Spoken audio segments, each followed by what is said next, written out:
Amen. All right. And y'all know this, I've been kind of basing all of the Bible study lessons, mirroring them and using the Sunday school lessons as a reinforcement to our Bible study lessons. And last Sunday's lesson was entitled "Seeking Justice," and the unit that this lesson comes from for this quarter, it's stated God requires justice, and it's just talking about the things that God requires. And the basis of this lesson, it was talking primarily to the children of Israel. Yeah, I mean, yes, to the children of Israel, and the message was coming through Amos, and God was able to use him to carry this message to them. Um, in essence, he was just letting them know that um, they were talking about being happy of the day the judgment was coming. And while in that lesson, um, we realized that some of us look at it and say, okay, this is a day of joy. A day to say, okay, the Lord is coming. He's coming back for me. It's a day of judgment. But I think it was misinterpreted. It gets misinterpreted that when he does come back for the day of judgment, that's what he's coming back for. He's not coming back for you to say, Lord, forgive me, Lord, have mercy on me. That we were talking about in Sunday school, that's the opportunity that we have right now. We have this opportunity every day, to atone to God for justice, to atone to God for Him to, to forgive us or to have mercy on us. But that day of judgment, it's like, okay, it's court time basically. You know, we're gonna deem you innocent or guilty, and He's coming to judge all those things. It's not that we have that time right then to say, "Oh, I'm gonna get it right now." No, no, it's kind of too late. When you see Him on that day, and that's what He was letting them know, all the things that they had done. Yes, it sounds good, but there's some things that y'all hadn't done, and be careful, kind of what you ask for. Because if you might get it, you know, and that was the thing. That's what this lesson was primarily about. But the title was Seeking Justice. And there was a devotional that went with it, and it was Psalm 97. And if somebody would read Psalm 97 in its entirety, it's 12 verses.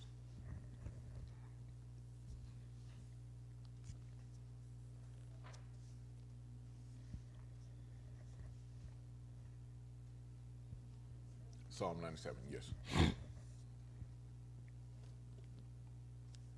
God rules. There's something to shout over. On the double, mainland and islands celebrate. Bright clouds and storm clouds circle round him. Right and justice anchor his rule. Fire blazes out before him, flaming high up the craggy mountains.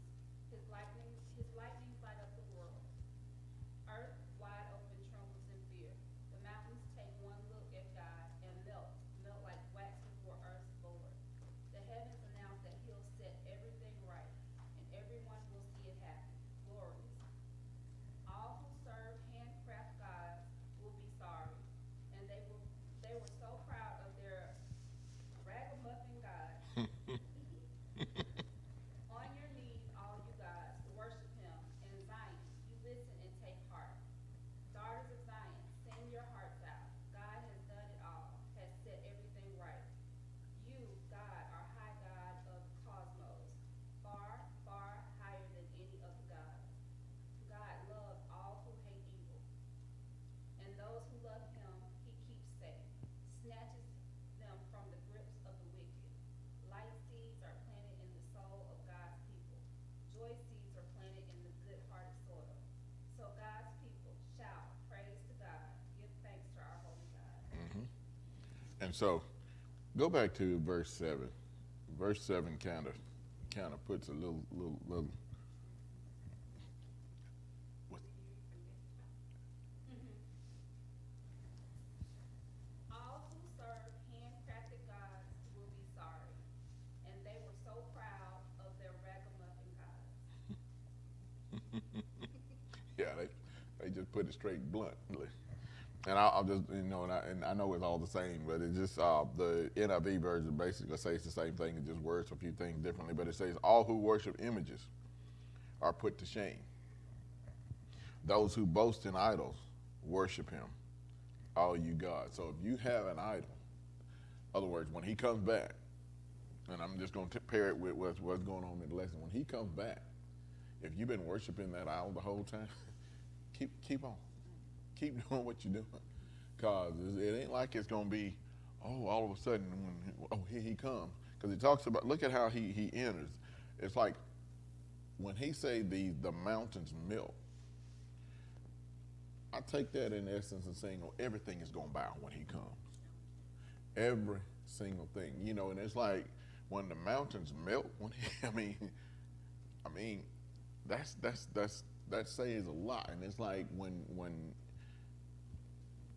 we'll say when a storm comes, when a tornado or something hits, the trees, they bow, they bob and weave, but at the same time, enough wind, it lays them down. And I know that's the effects of a storm, but we look at a landscape before the tornado came, then we look at it if it hit directly in that area and see the difference, the transformation.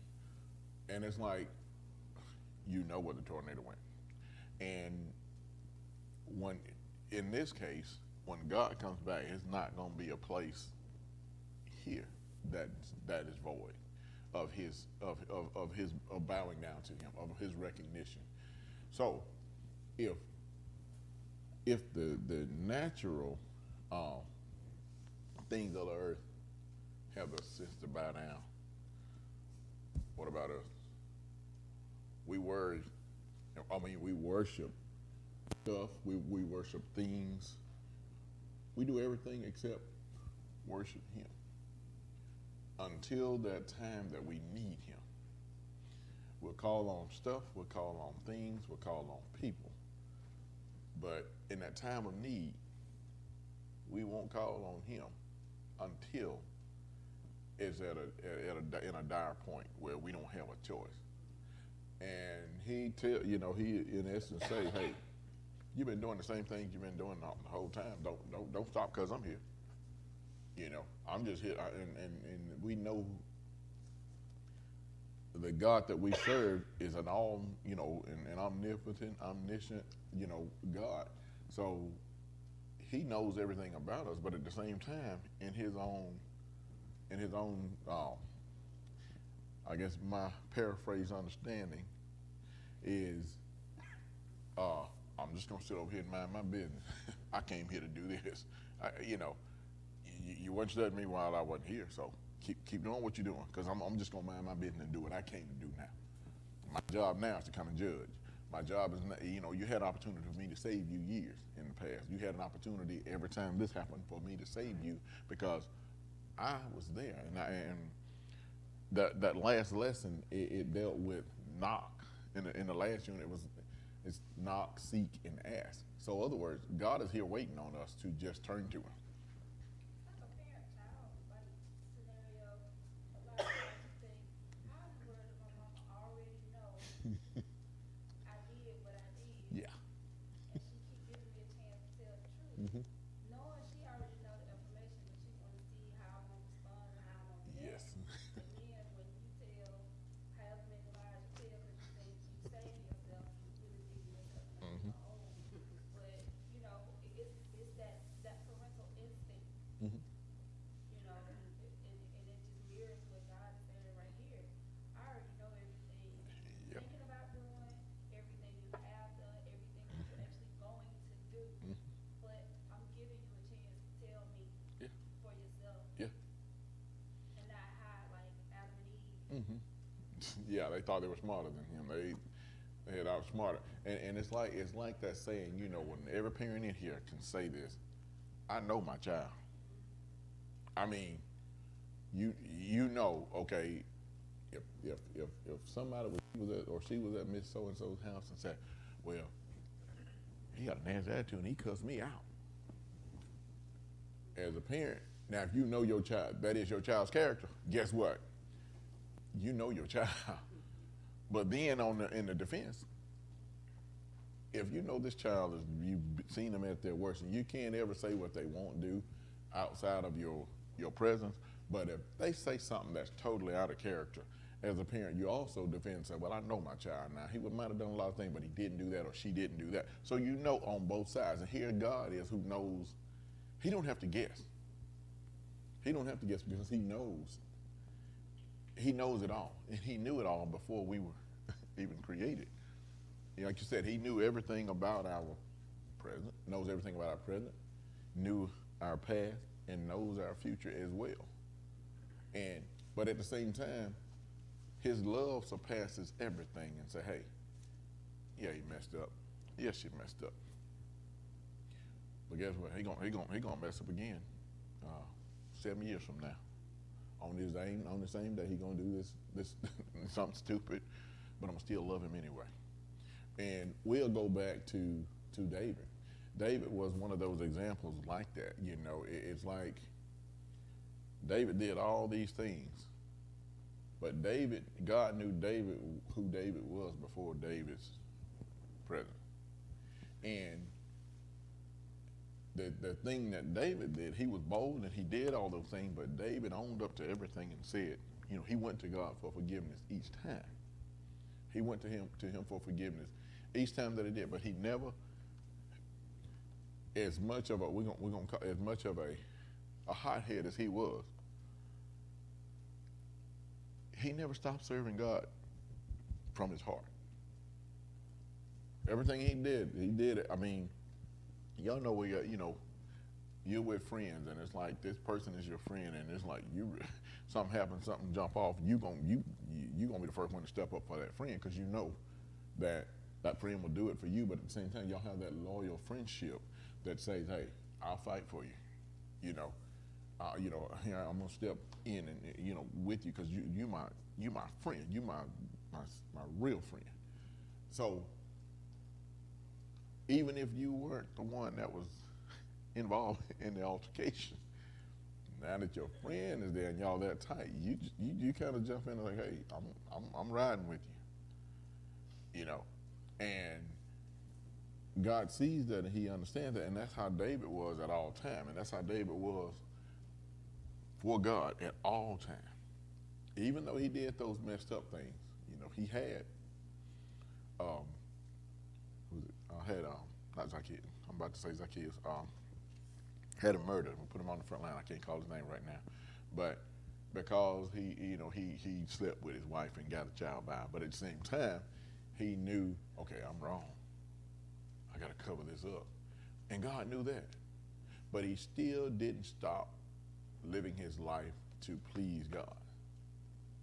That's kind of, people call that, people will look at that now and say that's walking both sides of the fence.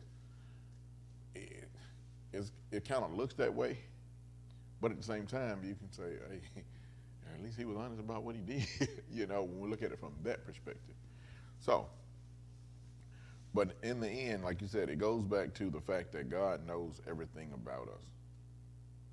And, the only thing he wants us to do is to come clean, to realize that, okay, I'm messed up right now. I'm in the midst of this and I need you.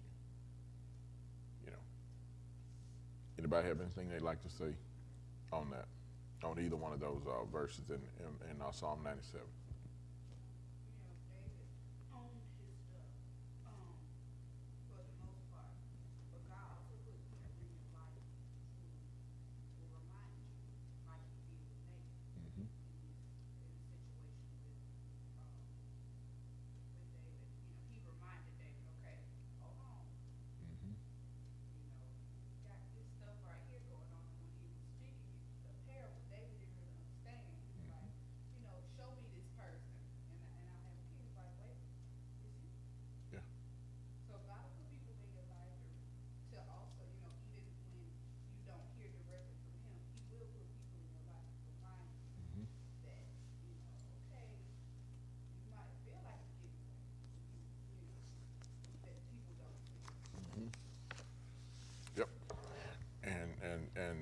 And that same thing is actually going on as we get into this lesson. Anybody have anything else they'd like to say, add to that? But in this lesson, seeking justice, and this lesson had the three different aims of this lesson were understand the advocacy for, this deals with, it brings it back to real life issues, but understand the advocacy for the poor and oppressed as a commitment to divine justice and righteousness, and desire fairness for the disadvantaged. Become activists supporting the cause of the poor and oppressed. And when we were doing the lesson, it was like essentially God. Nobody's going to be judged any differently regardless of what you got. When he comes for judgment, a billionaire, a homeless man, is all on the same playing field. He doesn't sit here and say, okay, you did this and you got that and you got that. No, we don't have no tiered judgment. It's like, it's a flat judgment of everybody across the board.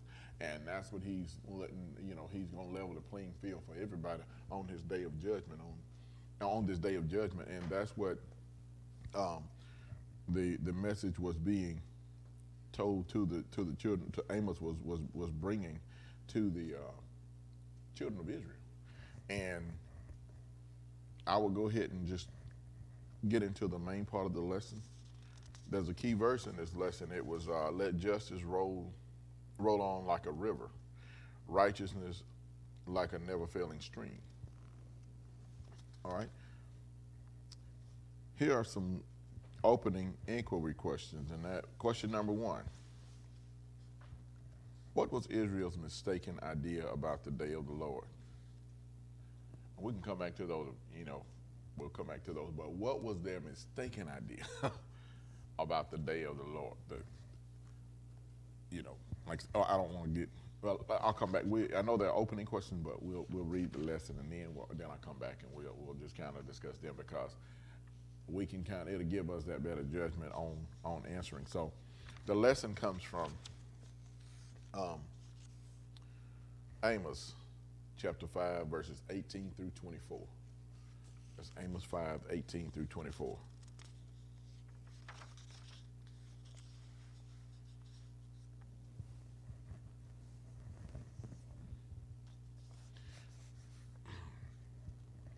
All right.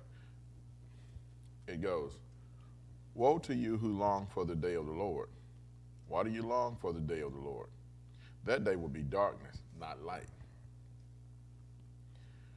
It will be as though a man fled from a lion only to meet a bear, as though he entered his house to rest his hand on the wall, only to have a snake bite him.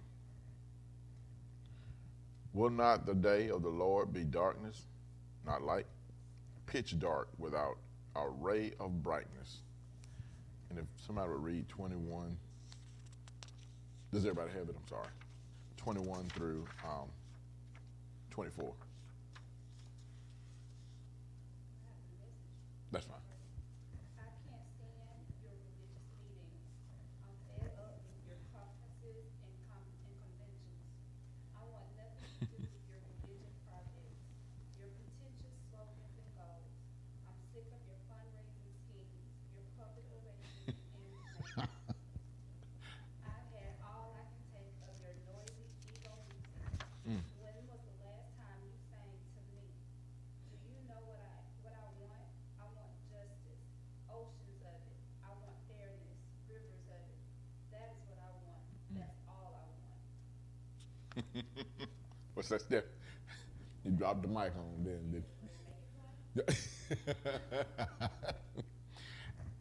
Yes. So let's elaborate. Now, I'm going to go back and ask those inquiry questions, and we can just go back in there and just kind of dissect this particular lesson, because I'm going to tell you, it was plain. It was like, you doing all these things in your name. You doing these things because that's what you want to do. But I'm nowhere else. I mean, where am I in the message? And I know we talked Sunday. It was like, when we were talking Sunday, it's like when a lot of times people are so bent on protocol and programming that Oh, if somebody catches the spirit before the actual service begins, oh no, she can't shout right now. You know, she can't have her shout moment right now. She can't testify right now. That's God moving right then and there. And y'all know we've had these services, and it's like some of the most powerful services. We just come in here and the spirit hits, and songs fly from everywhere. And preaching didn't have to go on because it went on in different ways. But it's like these people have to say, here's the agenda. Brother so-and-so has to be the one to lead this prayer. Brother so-and-so has to be the one that reads this scripture. Brother so-and-so has to be the one that does this devotion. Sister so-and-so has to be or brother so-and-so has to be the one that reads the announcements. It's like, y'all messed our program up. So when you like that, who knows? The spirit might have been there during the program reading time.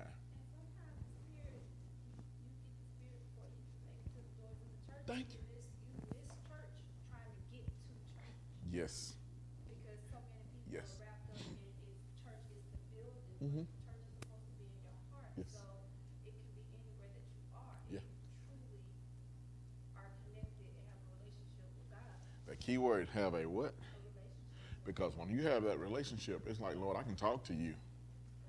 And, you know, and it's so funny because I know, like, Jeff and I talked briefly after service, but it's so fun. It's so amazing that so many times, even though I know he knows, the lessons, but a lot of stuff we'll just talk about in Bible study. I mean, and it could just be a conversation that we'll have in Bible study, that it may be an example that one of us are giving in Bible study, and he will be in the pulpit saying the exact same thing, and it's like God just confirms, and it just, that feel good, that it's like that Lord, you want to sit there because you feel, you get goosebumps because it's like he wasn't there this time, and that wasn't in the lesson. That was just something that we talked about, but he will come from his message and it'll be that exact same thing. And oftentimes it's like the sermons, and I know, these are not planned out, oh, we're going to sit here and pair the Sunday school lesson with the sermon. But he told us, a lot of times his sermon, he'll be playing the sermon, study the sermon, and God will tell him, that ain't what you're preaching today. That's when you're led by God to do stuff. That's when this part of the lesson right here comes true, to the point that, hey, this man didn't go by schedule. They were scheduled. They were. This is how they typically do it, but they didn't even get to that day, and church was over with. Because of the simple fact that when you allow the Spirit to rule, and His words Sunday was, a lot of times we're so busy listening with our carnal ear, and we're so busy seeing things with our carnal eyes that we don't allow the Spirit to come in, because we feel like it goes back to what you said about Adam and Eve, and it's like we feel like we know more than God about this situation. So they got into their carnality when they realized that they were naked and He was looking for them. And He was like, okay, why did you hide yourself? Because we were naked. And His question, who told you were naked? I mean, think about it. And so they allowed their own thinking to supersede what God has already instructed them to do. And that's what He said. Isn't that a form of an idol? When you allow your own to surpass what God tells you. And when we are in that point where we can say, hey, you know what, Lord? Show me. We might not understand it. And here's where he gets us at, because He says, sense to God is foolishness to man. And the same vice versa. So what we think we're all, we're puffed up when this is my achievement. God can say, hey, that's nothing. That's nothing. That's not what I want you to do. That's not how I want you to do it. When we wonder, okay, well, Lord, we're trying to figure Him out. We better leave it alone, because as we're gonna find out with these the children of Israel, they realize, okay, maybe I shouldn't have wanted to find them out, because here it is now. this day of judgment. And I'm going to go back to that first one. It says, woe to you who long for the day of the Lord. The question is, why do you long for the day of the Lord? That day will be dark, not light.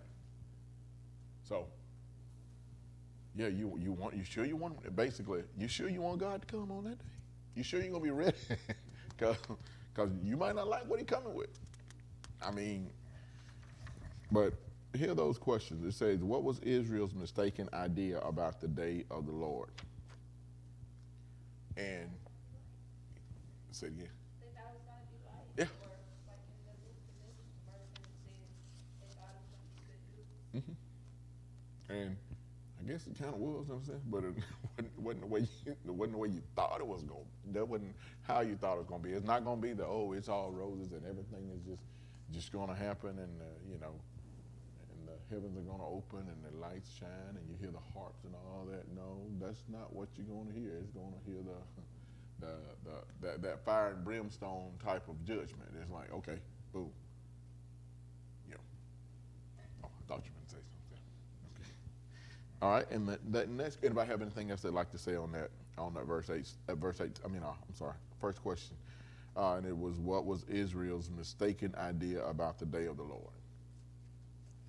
Well, I can add something about mistaken ideas about God Mm-hmm. and stuff like that. If you study religion and stuff, you see so much confusion Mm-hmm. and stuff about God and stuff of that nature. And like you base our ideas and stuff off our own understanding Mm-hmm. and also our philosophies and theories Yes. of other people. Mm-hmm. So that can be confused and stuff of that nature. That's why I was like, it's how can I put it? How can you see spiritually when you in a religious setting and things of that nature, and you under false doctrines and Mhm. something of that nature, Yeah. you think that you have it right, Mhm. but you don't. Yeah. Because that's your own skewed view of it. And it's like what he says in Proverbs 3 and 5. Lean not into thine own understanding. Now he said lean. If we're coming to trust in him and to fully put everything in him, he wants us to do that. He didn't say in some of thy ways, he said in all thy ways. And that's goes back to what you just said, Brenda. It's like that's where that confuses part comes in, because in theory, theoretically this is right. Theoretically this is supposed to happen. Theoretically. But we know God don't deal in carnal theory. His spirituality is higher than that, and he's not, and it goes also to the point of saying he's not religious, he's spiritual. And we get into the religiosity or the religious nature of things, and it gives us our own level of doctrine to say, hey, this is how I see it, this is how I do it. But as the whole picture is, yeah, that is how you do it, that's how you see it, but the big picture. This is what my word says. Did you seek me when you read my word for understanding?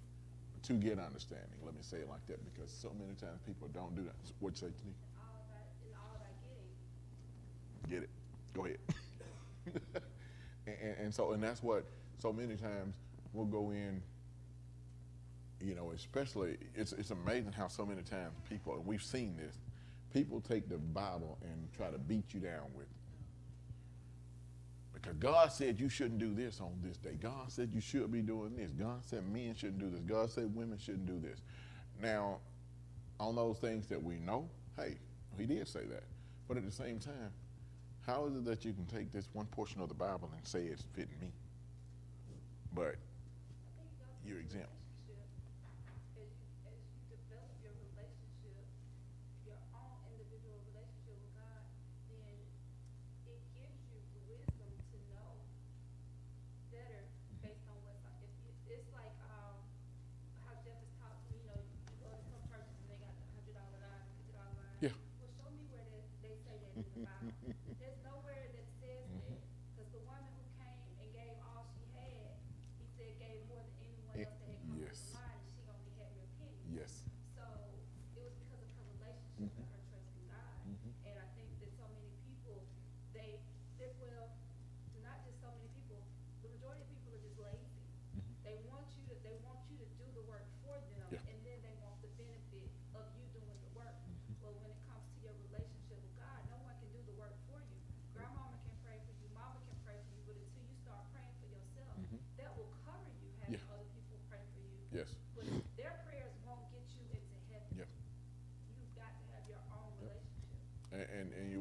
look at at a parable we all know and use, faith without works is dead.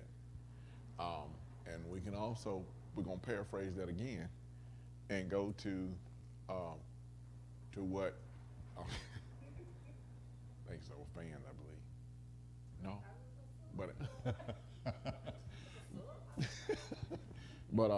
it goes back to one that I know we've heard our parents and grandparents or somebody elder to us abuse. Every pot, every tub has to sit on its own bottom. I mean, we're only responsible for ourselves when it comes down to the fullness of what it takes to have that relationship with God. And don't get me wrong, he'll pair us sometimes. Some people may be stronger than you in a certain way, in a certain area. And if you pair it with that person may be able to get it across to you better, But at the same time, we're not to just depend on what somebody else say. He said to study to show thyself. Thyself means who? Me. If I'm studying, I can't study to show no one else. I have to study for me, because when I do it, I get the understanding for myself. But that goes to the point that I have to have that relationship and say, Lord, give me your wisdom, give me your understanding of what this message, what I'm supposed to receive from this, and He'll do it. And we're gonna have distraction at all times. Yes, we will.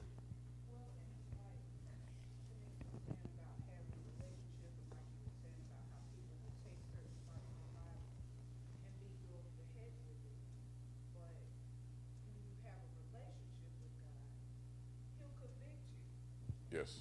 About the things that you're wrong about. Mm-hmm. And it doesn't allow for people to beat you over the head. Yes. Because okay, well, God has already convicted me about this. You have no room. You have no place to tell me it's right. But you have to have a relationship Yes. in order to be able to understand that Christ is. Yes. And on that, and with that same part, the one who is, when they look at it like that, it's like the one who's going to do who's feel like, well, I'm right. It's so amazing how they won't change. They'll just find a different way. They're trying to find a different way to say, okay, well, I'm still right though. No, you know. It's like, people, well, God told me to tell you, or God showed me this. Well, that may be true, Yeah. but He would have shown it to me before He sent it to me. Yes. So, Yes. you coming to me telling me God said something to you, and God hadn't shown me before you arrived, chances are, you lied. Yeah. And with saying that, we talked about it in Sunday school, the fact that when God gives a message to me to give to you, what He's going to do, He's going to prepare you to receive it before I get there. And when I come up to you to give you that message, I'm not going to make a big fuss. I'm not going to yell across the parking lot, Tanika, God told me to tell you to. No, I'm going to come right to you and say, if He says, tell Tanika, don't go down that road. Something down there that might harm her. I will come to you and say, Tanika, you might not need to go down that road. But And I've even had people that have come to me that have said, this is on my heart. yes, yes, It's something I just want to pull you to the side. I want to Yes. talk to you about this. Thank you. But this has been on my heart. It's been on my mind. And I've just been wrestling with How to share it. with you or when to share it with you. And I believe God is telling me to tell you Yeah. this. And every time a situation like that has happened, I had already been convicted Yep. about that situation. Yes. And that was confirmation to do or not to do something. yes, But again, He's going to reveal it to the person yes, first. yep. And it's almost like a, Being a false prophet. exactly. It's almost like a deja vu. When it's like, it's like, okay, well, ooh, I saw that. Or, I saw this before. And then when it does happen, it's like, oh my God. Inside, you're not surprised, but you're more excited about the confirmation of it, because it's like last week, whatever that situation could have been, it might have been in your mind, and it could have been like, okay, well, I'm inside of me. I hadn't said anything to anybody about this, but well, maybe I don't need to do this. And when somebody else comes that you hadn't said anything to anybody about, God has sent that message to them and said, okay, she's wrestling with it, or he's wrestling with it. Go tell them. Now it's like you're seeking closure, you're seeking confirmation. And when that person comes, we say out of the blue. And to us in our mind, it is out of the blue. And just answers something that you've asked a question that you asked to no one but God. It's that time. And you can receive it. But if I go down that road and he didn't tell me to talk to Tanika about, I might have known the situation that you might have been in. Or I might have known the situation Stephanie was in. And here I am trying to play savior and say, well, Stephanie, God told me to tell you this. Stephanie might look at me and cuss me out and say, God didn't tell you to tell me nothing because I don't feel it. And that's not even what I want. You know, that's not even how I ask God for that.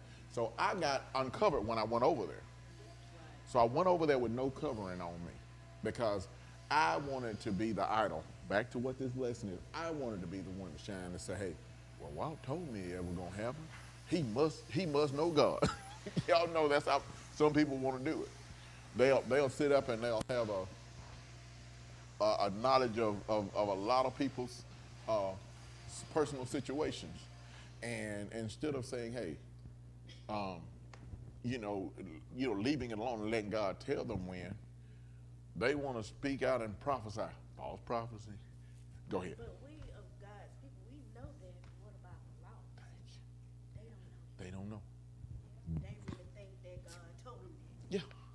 Yeah. And that's how it developed into,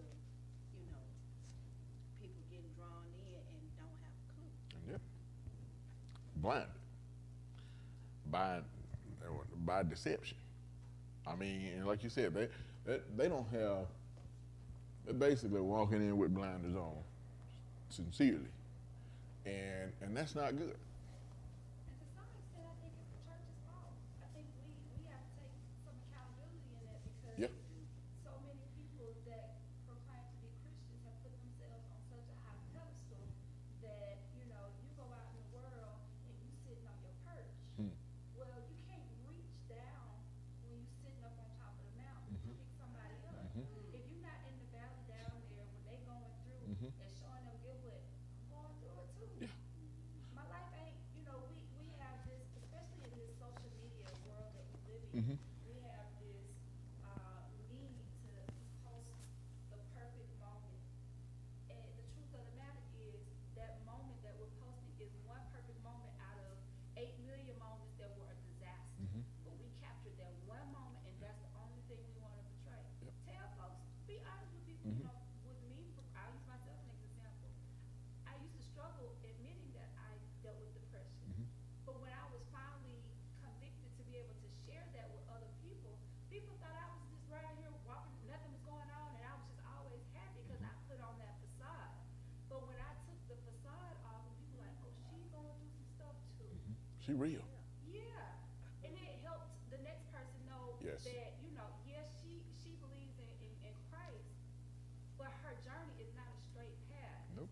She gone some twisted roads too. Yes. And so I think the church has gotten to the point where we put on this straight path of production. Gotta walk upright with All you. signed up. Yes. Don't nothing happen to us. We don't never go through no trials or tribulations. And so if you're not saved, you're like, well, how can I ever achieve that? They too perfect. Unrealistic. They too perfect for me. I don't want to be that person. And here's the thing: we look at Jesus himself. We look at Jesus himself. He took on these little earthly bodies for a reason. He knew how to reach down and save. He knew how to reach us where we were because he was down here. So it wasn't like he was just this perfect at all times. He took on the same problems, sins, hate, despair, everything that we had. He took it on. Though he was both God and man, he operated in the flesh so that here it is. I can identify with what my little children down there going through. Exactly. And here we are. We might have gone through something Don't want nobody to know that we went through that. And the same people that look up to us and say, hey, I wish I could talk to Walter. Or I wish I could talk to Tanika. I wish I could talk to Stephanie. I wish I could talk to these people. But they never been through what I've been through. Not knowing that, not only have I been through it, I'm going, and that's what I'm about to say, you should probably still in it. And there's one person, like you said, who is not saved yet, who don't have that relationship with God, who don't know God like that. We're the only connection they have. We're the only representation. And go ahead, babe. I thank God for a pastor and a minister who teaches beyond that. And he teaches beyond judging people and, how folks dress and, what they did, what they said. It's always, you gotta meet people where they are. Mm-hmm. And Even with his own transparency. even with his own transparency. So, there are churches who are guilty of that. I was a member of a church that was guilty of that. You have to catch the fish and let God do the cleansing. But in the process of catching, you gotta let those people know, hey, you know what? I'm still swimming too. Yeah. I don't have it all together. Yep. But I feel like we are blessed in so many ways in this ministry Mm-hmm. because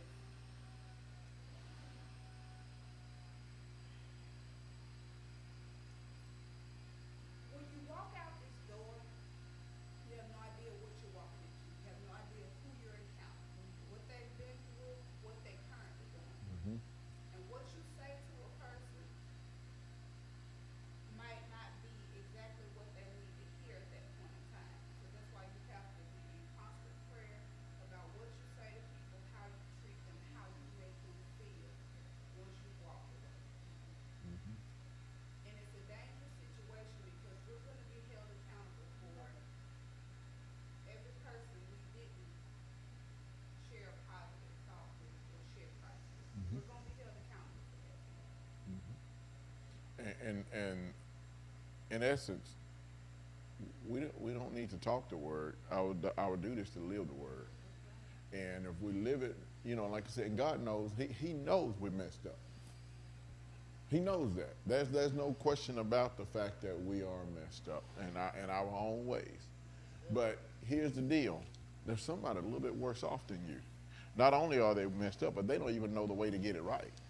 We're blessed to be at a point where we know we're messed up, but we also know how to get it, where to come, and how to go to the resolve of getting it right.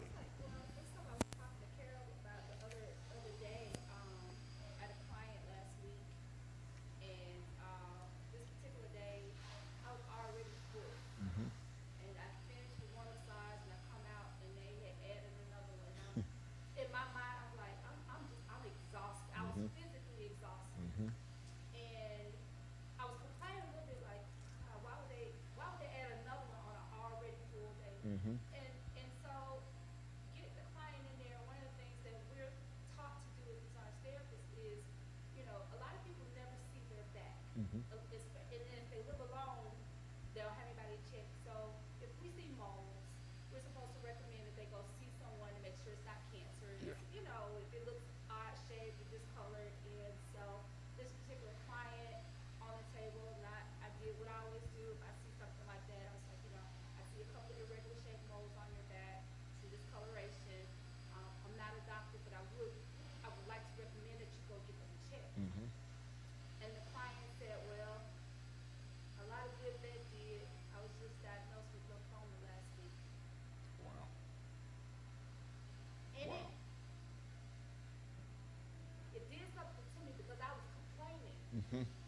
about being tired when this particular person had just gotten this information just a week ago. And I had to reset myself to be like, first of all, I'm thankful that people even want to get on my table. Yeah. And instead of complaining about the physical, I'm physically tired, I never know who I'm encountering Yeah. and what that person that gets on my table is going through. Yes. And so did their massage, and at the end I said, can I pray with you? Mhm. And we prayed. And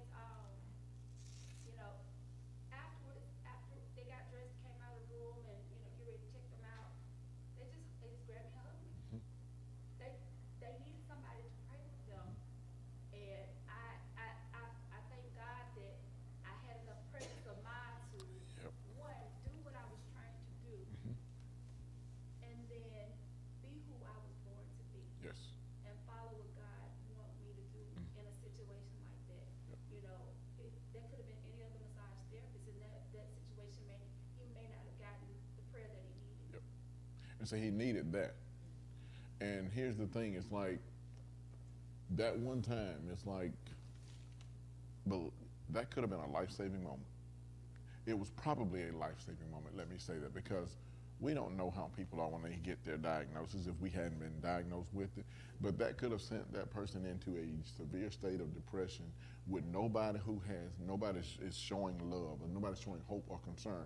Just the idea, just a simple idea of you observing, you know, the physical deformities on him, it might have in the back of his mind registered that, oh, somebody else care about me.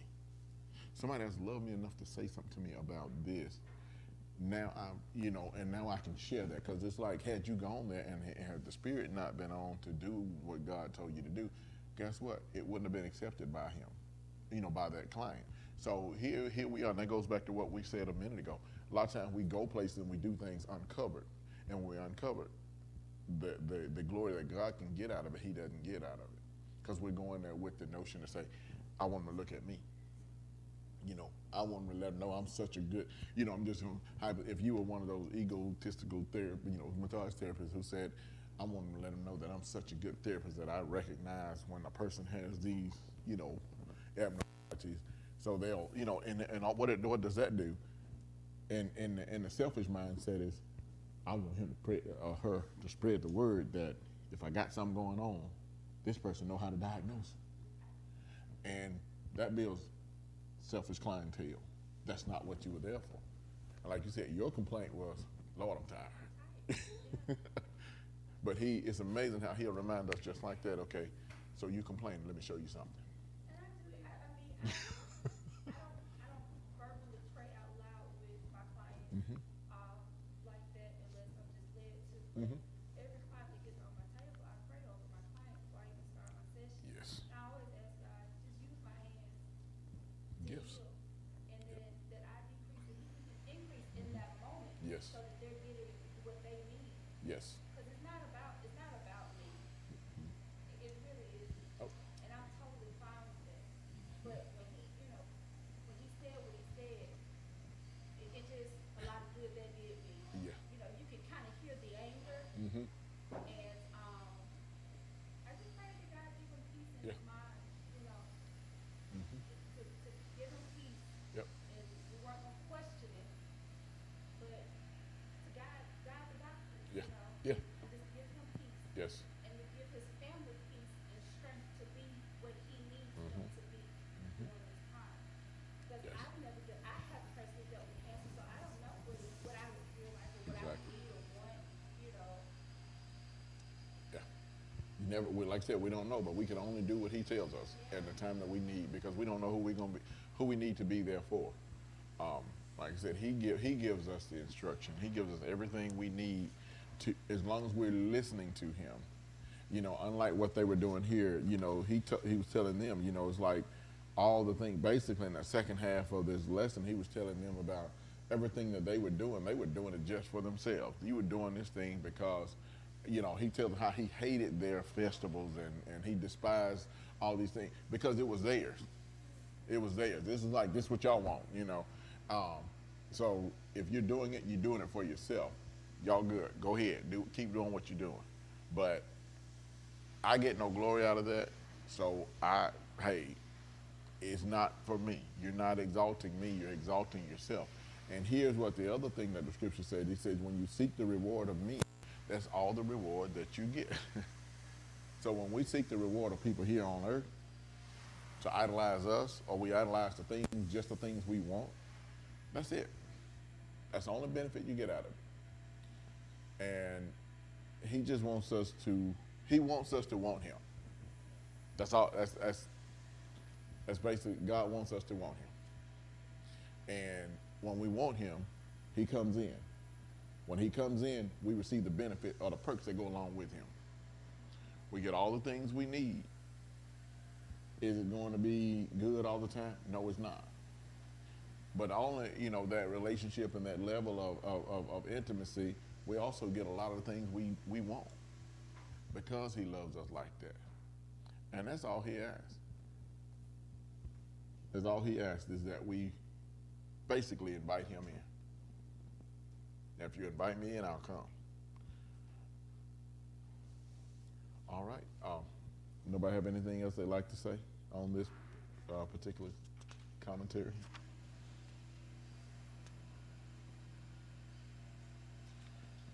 All right. If not, we're down to the end. If somebody would close us out with a quick prayer.